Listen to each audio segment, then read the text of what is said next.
Hello everybody, I'm your host Julia and welcome to the Potomac View. The Potomac View is an English program that allows Chinese dissidents to share their perspectives and personal experience that would otherwise be censored by the Chinese government. We all know how powerful the Chinese state-owned media outlets are and how wide the propaganda has been spread. Our goal is to shine unique light on the truth behind everything we hear from the mainstream media about China and help you, our audience, to form your own opinions. In today's episode, I will share my personal story of why I left China 20 years ago, as I left everything behind, including my family, friends, as well as a high-flying career. Before I start, I would like to share a short clip from the film Mao's Last Dancer. Mao's Last Dancer is based on the true story of Cunxin, a talented Chinese ballet dancer who was sought as an exchange student at the Houston Ballet by an American-based ballet director for a 3-month stay in the US. Li's name Cunxin means keeping an innocent heart, consistent with his character. His experiences to US life caused questioning of the nature of the Chinese Communist Party's dictatorship.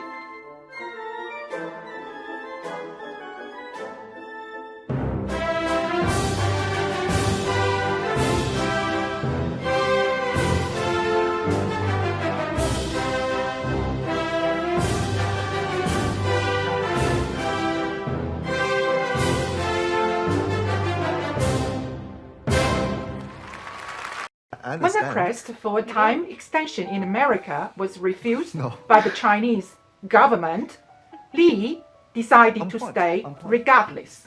When Li persevered in his refusal to repatriate, the Chinese government agreed to release him but revoked his citizenship and declared he could never return to the land of his birth. Cunxin. That's really beautiful. What does it mean?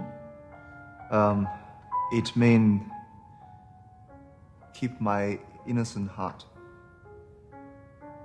Why did Li decide to stay in the US even though it meant he could never go back to China to visit his parents?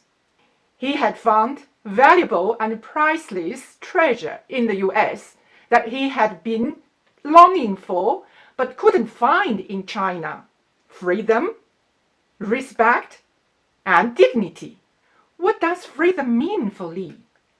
Freedom of speech, freedom of choice, freedom from fear. Li had so much fear when he heard the American guy freely express his opinions about their president, as it could lead to imprisonment or even death penalty in China. Once, one of Li's ballet teachers back in China called him pig's head when he was not up to his standard during one of the training sessions, treating him with no respect, crushing his dignity. Li's self-esteem was damaged, and he had worked extremely hard in his training ever since to prove that his teacher was wrong. I resonate with Li, and I would say the reasons for me to leave China are the same. When I was young, I believed that working hard could change my life and help me achieve my goal. In the mid-70s, after the Cultural Revolution that lasted for 10 years, Chinese people began looking forward to a better future. Chinese government policies resumed to again allow ordinary young students to go to universities through exams and started implementing economic reform.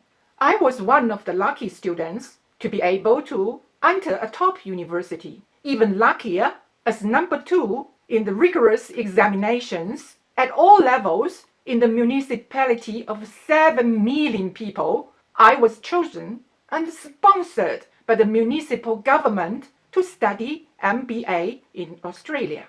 The mayor's plan was to send the 90 selected students to study overseas, 30 in Australia, 30 in the US, and 30 in the UK, to become the future heads of each bureau in the city. I have always been grateful to the mayor, as he maintained the candidate selection through fairness of exams instead of cronyism. However, the mayor was later executed due to political factionalism. To be sponsored to study abroad, a very promising career was awaiting, wasn't it? However, to the shock of my family, friends, and colleagues, I quit my so-called prominent job not long after I finished my studies in Australia. Even though all my family and friends are there, I left China. Why? The answer would be I also found the treasure that I have been longing for, even though I didn't know what exactly it was. I will share the specific reasons in the following episode. Thank you for watching, and stay tuned for the next episode.